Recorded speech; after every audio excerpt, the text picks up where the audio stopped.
kembali lagi bersama kita di Makna Karsa. Nah, kali ini kita mau nge-review sebuah buku self improvement. Yang ini bagus banget. Buku apa nih, Yas?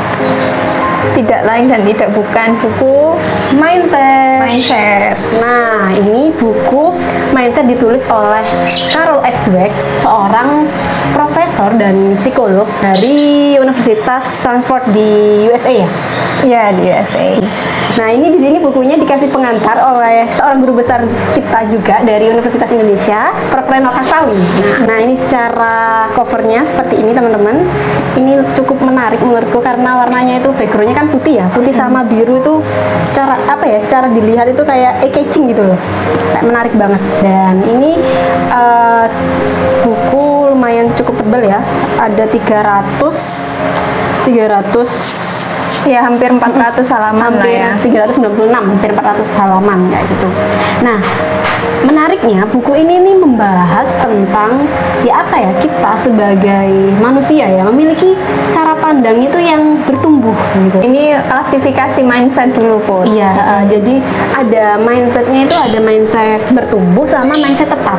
Nah, kalau mindset tetap itu kayak apa ya, menganggap semua kesuksesan, kegagalan itu udah ditentukan. Kesuksesan itu karena bakat dan lain sebagainya, bukan karena usaha. Sedangkan mindset bertumbuh itu ya apa ya, segala kesuksesan kita itu ditentukan oleh usaha kita kayak gitu. Nah, itu sih dari klasifikasi mindsetnya. Klasifikasi mindsetnya. Tapi menurut kamu yang kamu dapat dari buku ini, pentingnya mindset itu kayak gimana untuk manusia gitu? Apakah manusia itu pengaruhnya mindset dalam hidup manusia itu seperti apa? Kalau yang kamu tangkap dari buku ini? Ini sangat-sangat amat berpengaruh gitu loh. Karena kan itu kan cara pandang kita ya dalam menghadapi suatu realitas kehidupan gitu. Ketika kita memiliki mindset yang tetap, tadi itu kan kayak fixed mindset itu tadi kan menganggap ya udahlah, kayak lebih cenderung pasrah gitu loh. Segala sesuatu itu udah ditentukan, terus kayak ya dia itu bisa sukses. Misal memandang kesuksesan seseorang itu kayak karena selalu ada alasan gitu loh memandang kesuksesan seseorang, dan dia itu nggak termotivasi untuk membangun apa ya, usaha untuk mencapai kesuksesan itu sendiri kayak gitu. Makanya itu sangat amat disayangkan ketika kita itu memiliki mindset yang tetap kayak gitu. Justru di mindset tumbuh ini benar-benar diajarkan ya apa ya, biar kita itu dalam memandang suatu hal itu karena proses dan usaha kita kayak gitu. Nah, kalau kamu sendiri Has, gimana Has dari setelah baca buku ini? Ya, kalau dari aku ya, Put, aku cukup tercerahkan ketika baca buku ini, teman-teman. Jadi mungkin karena Carol ini adalah seorang pengajar, juga praktisi ya, seorang psikolog. Jadi beliau ini sudah banyak melihat gitu orang-orang itu seperti apa, sudah banyak melihat karakter mahasiswa yang beragam gitu. Makanya beliau akhirnya melahirkan buku ini. Nah, buku ini, Put, itu mengajarkan kita, kalau dari yang aku tangkap ya, untuk menangkal atau membebaskan pikiran-pikiran kita itu dari banyak alasan. Contoh nih, ketika kita gagal tes sesuatu atau gagal meraih impian kita, orang-orang yang bermindset tetap, mereka itu akan bilang, wajarlah aku gagal, kan aku bukan anaknya bupati misalkan. Kalau orang-orang bermindset tetap menghadap kegagalan, wajarlah aku gagal, kan aku nggak les bimbel yang ratusan juta, mahal gitu ya. Nah, sedangkan orang-orang yang bermindset tumbuh, ketika menghadapi kegagalan itu ya wajarnya manusia akan sakit dong, ya kan? Nah, ya. Sakit, sedih dan sebagainya, tetapi mereka nggak berlarut-larut dalam kondisi itu. Orang-orang bermindset tumbuh akan melihat ke dirinya sendiri. Usahaku kemarin seberapa ya? Evaluasi gitu ya? Evaluasi gitu. Orang-orang yang bermindset tumbuh itu intinya pembedanya adalah kalau orang-orang bermindset tetap itu sibuk menyalah-nyalahkan semuanya gitu ya. Pokoknya dirinya itu nggak salah gitu. Menjustifikasi untuk malas. Benar. Nah, untuk just nggak usah berusaha lah, wong sainganku aja orang yang Kaya mungkin, secara banyak privilege atau gitu ya. pinter dari lahir dan sebagainya. Itu akhirnya menjadikan orang-orang bermindset tetap ini nggak mau berusaha. Beda banget sama orang yang bermindset tumbuh. Mereka akan ini Put, mereka tahu mereka nggak punya privilege misalkan, tapi mereka memaksimalkan apa yang mereka punya. Kamu melihat fenomena privilege itu gimana Put? Kamu melihat itu? Kamu percaya nggak sih memang tiap orang itu punya privilege? Apa kayak gimana? Tentu, karena kan setiap orang kan dilahirkan dengan kondisi yang beda-beda ya, dengan apa ya, variabel yang beda-beda juga. Menurutku ya setiap orang punya privilege-nya masing-masing, kayak itu privilege-nya masing-masing. Itu tuh aku menganggapnya privilege itu sebagai modal awal kayak gitu.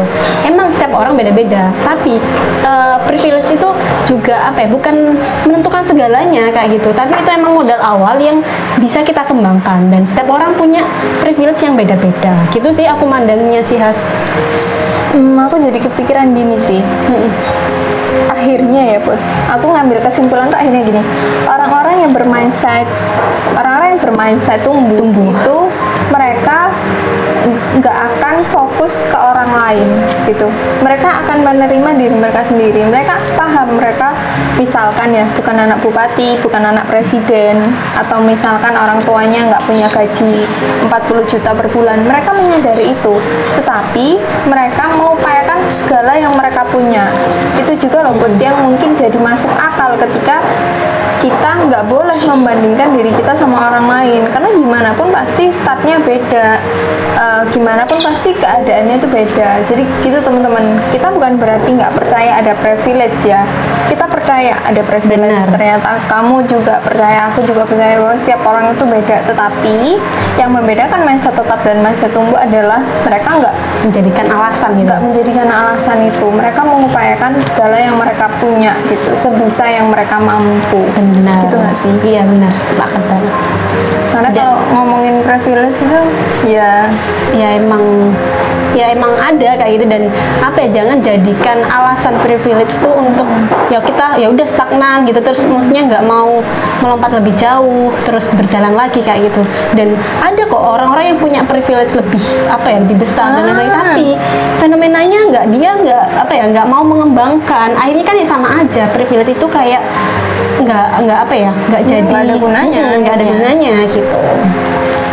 Iya Jadi sih, bukan benar-benar. penentu kesuksesan overall, memang membantu, tapi bukan penentu sampai segalanya gitu sih. Aku mandanginya sih gitu sih privilege. Iya, setuju sih Bud. Jadi untuk kamu dan kita semua ya teman-teman, kita nggak bisa merubah, kita nggak bisa milih gitu. Kita hidup Lahir di mana.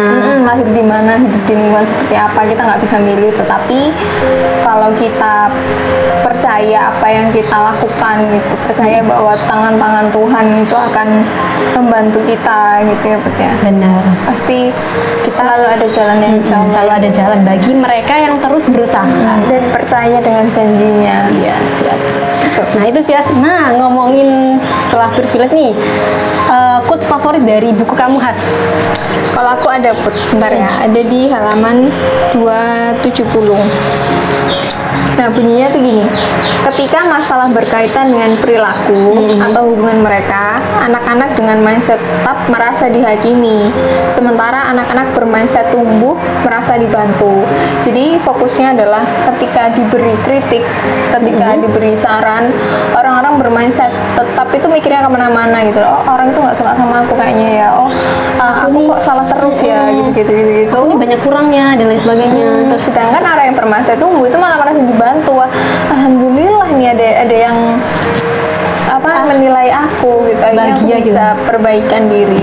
Evaluasi, perbaikan diri, dan apa ya, jadi lebih mau untuk berproses lagi ya gitu. Betul. Kalau kamu Quotes favorit ya. Quotes-nya favorit. Jadi kalau ini sih quotesnya itu aku lebih kayak ngambil hikmah dari satu tema di sini tuh, aku mandangnya gini, kegagalan itu hal yang pasti ya, itu hal yang pasti kita lalui. Setiap manusia tuh pasti melaluinya, tapi itu jangan jadikan alasan untuk kita berhenti, malah itu jadikan alasan untuk kita bangkit dan terus menjalani proses kita gitu sih dari hal yang aku petik dari satu tema pembahasan di buku mindset ini. Gitu. Gagal itu pasti, dan gimana kita menghadapinya gitu ya Bu. Iya. Terus ada juga nih contoh kasus ya teman-teman.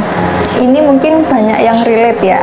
Ya mungkin ini sih buat apa, realitas yang seringkali kita sebagai remaja itu kita hadapi. Jadi dikisahkan dalam mindset buku ini ya teman-teman, ada seseorang yang putus cinta misalkan. Orang-orang yang bermindset tetap itu akan bilang, kok aku udah setia tapi tetap diputusin ya, kok aku udah setia tapi tetap diselingkuhin ya, aku kayaknya emang nggak pantas deh buat siapapun. Orang mindset tetap itu akan ngomong gitu.